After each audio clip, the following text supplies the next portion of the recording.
بسم اللہ الرحمن الرحیم. میں ارشد خان ہزاروی. آج بھی ہمارے ساتھ مفتی محمد صادق صاحب موجود ہیں.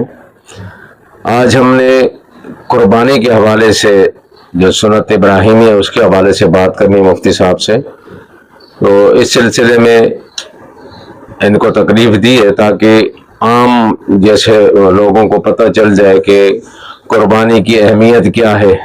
سب سے پہلی چیز ہم پوچھیں گے کہ قربانی کی اہمیت کیا ہے، اور دوسری چیز ہم پوچھیں گے کہ قربانی کے فضائل کیا ہیں، اور لوگوں کی اس میں جو کوتاہی ہوتی ہے وہ کوتاہی کیا ہے. اس حوالے سے ہم مفتی صاحب سے بات کریں گے. السلام علیکم. وعلیکم السلام ورحمۃ اللہ وبرکاتہ.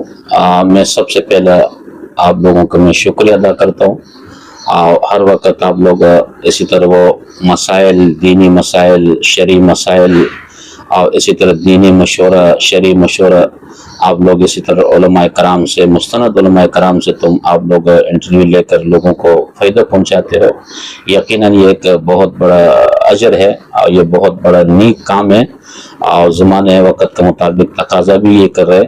اور لوگوں کا قسم مسائل وہ آج کل لوگ سنتے ہیں میڈیا کے ذریعے سے، کچھ اور لوگوں کے ذریعے سے. جب ایسے مسائل جو علماء، مستند علماء ہو اور شرعی مسائل ہو، اور اسی طرح مستند علماء کرام، مفتیان کرام سے اگر آپ لوگ مسائل اسی طرح اجا کر تم لوگوں کا مفاد عامہ کے لیے شیئر کر لیں گے اور نشر کر لیں گے، یقیناً یہ اجر عظیم ہوگا.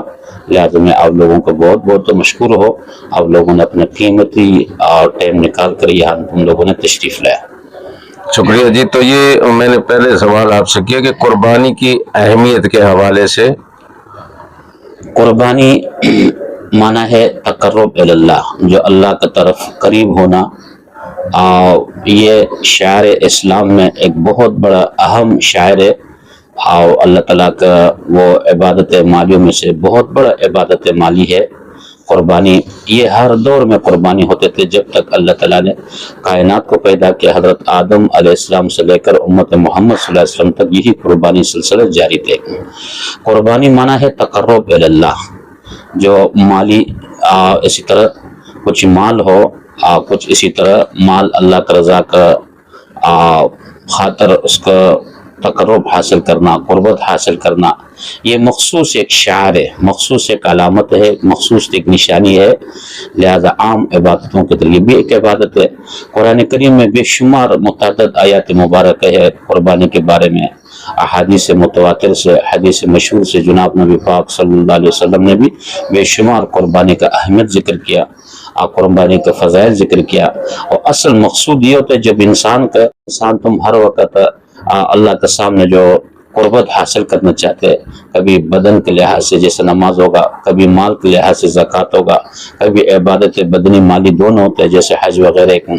اور یہ خاص ایک مخصوص ایام میں جو ذی الحجہ کا ایام ہے، اور خاص مخصوص وقت میں جو 10 ذی الحجہ ہے، اور لہذا یہ ابراہیم علیہ السلام کے ایک سنت کا ادائی کا ایک شعار، ایک نشانی ہے. علامات قیامت تک یہ جاری ہوگا.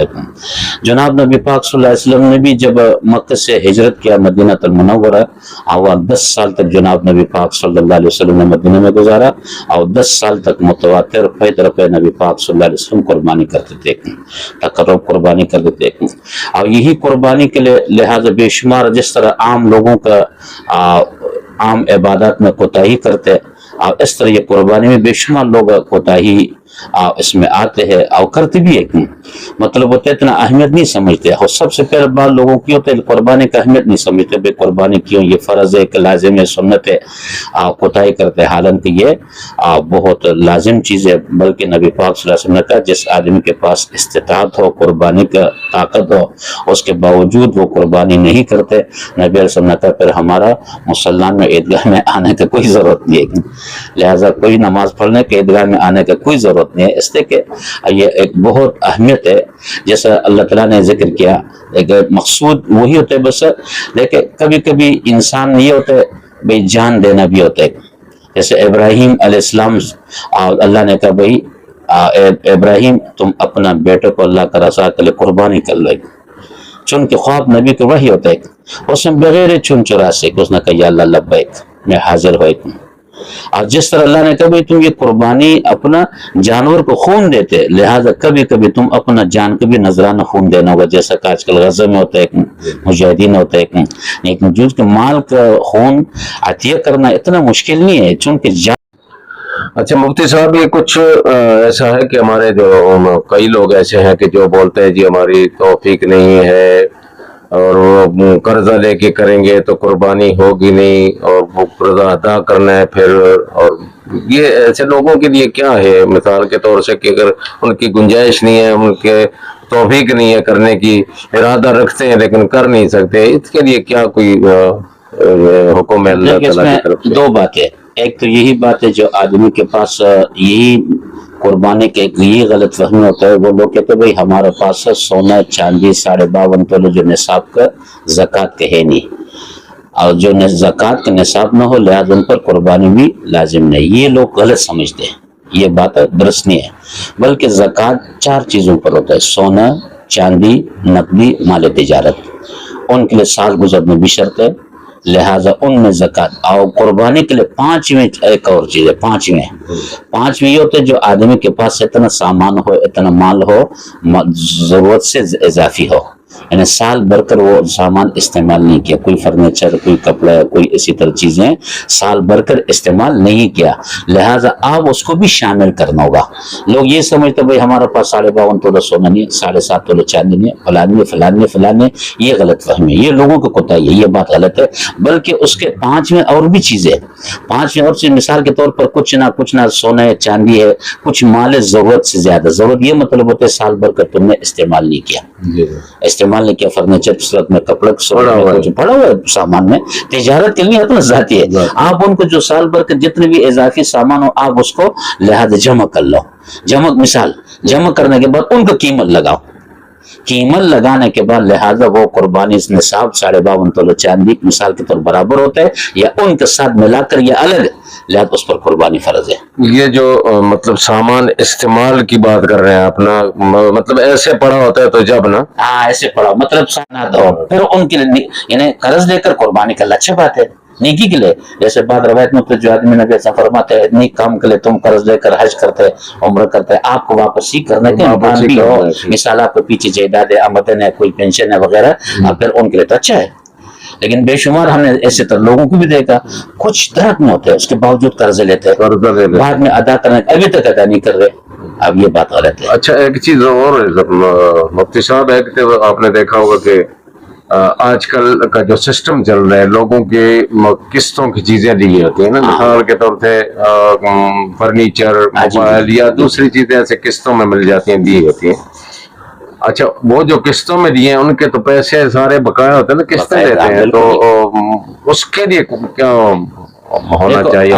اگر مثال کے طور پر وہ آدمی کے پاس قسط مزید ادا کرنے کا آمدن ہو، گنجائش ہو، ممکن ہو، آمدن ممکن ہے قسطوں کے، جیسے پیچھے تنخواہ ہے، پیچھے لوگ کام کر رہے ہیں یا ان کے کرائے آنے کے امکانات ہو، لہٰذا وہ آدمی قربانی کرنا چاہے ان کے لیے، لیکن اگر پیچھے سے امکانات کم ہو، جیسے آج کل کے امکانات کم ہوتے ہیں، لہٰذا اس کی یہ پکا نوکری نہیں ہے، پکا ملازمت نہیں ہے، لہٰذا ان کے لیے لہٰذا قسطیں ادا کرنا یہ لازم ہے، کو تو واجب الادا ہے، ہاں بالکل، وہ حقوق العباد ہے اور یہ قربانی حقوق اللہ ہے، لیکن میں نے کہا نا اس طرح لوگوں میں کچھ فرض ہے واجب، اس کے باوجود کوتاہی کرتے، کچھ فرض نہیں ان کے باوجود لوگ اپنا لازم سمجھتے ہیں، صرف دکھانے کے لیے، یہ بات نہیں۔ میں نے کہا نا جناب پاس اصل میں جو غریبوں کے لیے ہمارے لیے قربانی پہلے کیا رہ گیا کیا چیز، یہ کوتاہی مطلب دونوں میں افراد تفریح ہوتا ہے، لیکن اسلام تو ہمارا بالکل صاف ہے، بس قربانی طاقت و بسم اللہ ہے، طاقت نہ ہو ہاں گنجائش نہ پھر کر لو، اس میں کوئی۔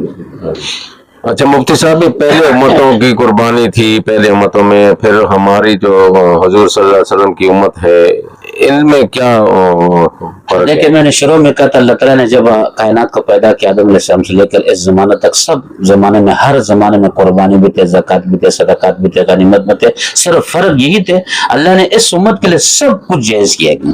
پہلے زمانے میں یہ تھا جیسے حابیل و قابیل کے بارے میں، وہاں قربانی کرتے تھے، کسی پہاڑ میں رکھتے تھے، زکوٰۃ ہو، خیرات ہو، صدقات ہو، کسی کو دینا، کسی کو کھانا، یہ حرام قطعی تھا، بند تھا. اچھا. بس وہاں لیکن زکات وہ سارے جمع کرتے قربانی کر, اگر اس میں اخلاص ہو, اس میں کوئی غلول یعنی خیانت یا کوئی نہ ہو, بس اللہ کی طرف سے آسمان سے آگا کر جلاتے تھے, یعنی خود بخود بر اللہ نے میرا مال قبول کیا. لیکن وہ ایک قسم شرمندگی بھی تھا. بعض ایسے مال وہاں پڑے ہوتے ہیں جب اس میں معمولی ذرا 1% خیانت ہو یا اس میں کوئی اخلاص میں گڑبڑ ہو, اللہ نے اس امت نبی سے فرماتے سب اللہ نے اس امت کے لیے حلال کیا, تم خود قربانی کر لو, تم بھی خود کھاؤ. لہذا اللہ نے سب پردہ پوشی کیا. کس کو قبول ہوگا کس قبول نہیں ہوگا یہ اللہ نے پوشیدہ رکھا ہے. بس یہ فرق ہوتا ہے. نبی سے فرماتے پہلے امت کے لیے حلال نہیں تھا غنیمت, اس امت کے لیے حلال بھی سب کچھ. فرق یہ ہوا لہذا غریب لوگوں مالدار لوگوں سے لے کر غریبوں پر تقسیم کر لیتا. یہ اللہ نے اس امت کے لیے جناب نبی پاک صلی اللہ علیہ وسلم کا وجہ سے ان کو تفعیل کی وجہ سے بس اللہ نے ہمارے لیے آسانی کیا, پردہ پوشی کیا سب سے بڑا. بس قربانی کر لو, نماز پڑھ لو, زکات سے زکات خیرات کسی قبول ہوگا قبول نہیں ہوگی یہ ہمارا ذمہ داری ہے, اللہ کا فضل. اللہ کی یہ فرق خلوص ہونا چاہیے. خلوص ہونا چاہیے, خلوص ہے. بہت شکریہ جی مفتی صاحب. اس سے اللہ تعالیٰ نے ذکر کیا لن ینال اللہ لحومها ولا دماء ولکن ینالہ التقویٰ. یہ تمہارا قربانی, یہ خون, یہ ہڈی, یہ سارے گوشت اللہ کو نہیں پہنچتے, آپ خود استعمال کرتے ہیں, مگر ولکن ینالہ التقویٰ. جب دل میں تقوی اخلاص ہو بس اللہ کے لیے سب سے بڑا معتبر ہے. آپ انشاءاللہ کسی اور ذی الحجہ میں بتائیں, پھر ذی الحجہ کا عمل, ذی الحجہ کا خاص 10 ذی الحجہ آنے کے بعد اس میں ثواب کا, قربانی کا بے شمار خزائن, لیکن انشاءاللہ کسی اور اکٹھے ہم انشاءاللہ اس میں انشاءاللہ. بہت شکریہ جی مفتی صاحب, آپ نے بڑی قیمتی معلومات دی ہیں. تو دوسری بات یہ ہے کہ انشاءاللہ ابھی تو وقت ہے, نیکسٹ ٹائم ہم دوبارہ ایک پروگرام کریں گے اس حوالے سے, تو اس میں بھی جو مزید فضائل ہے قربانی کے حوالے سے تو اس کو بھی انشاءاللہ ہم اس میں ذکر کریں گے تاکہ لوگوں کے معلومات میں اضافہ ہو. بہت شکریہ آپ کا. آپ نے دیکھا جی مفتی محمد صادق صاحب جو محتمم ہیں جامع مسجد سبحانی کے, ان کی گفتگو آپ نے سنی. امید ہے کہ انشاءاللہ آپ کو کافی معلومات پہنچ گئی ہوگی, اور مزید بھی ہم کوشش کریں گے کہ جو کچھ رہ گیا ہے تو اس کے حوالے سے ہم بات کریں گے.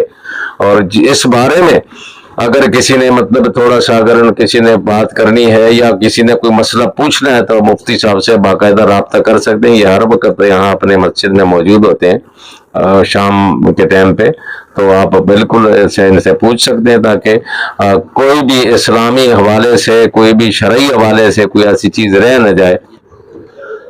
اس کے ساتھ ہی مجھے اجازت دیں اور اپنا خیال رکھیں. اللہ حافظ. السلام علیکم.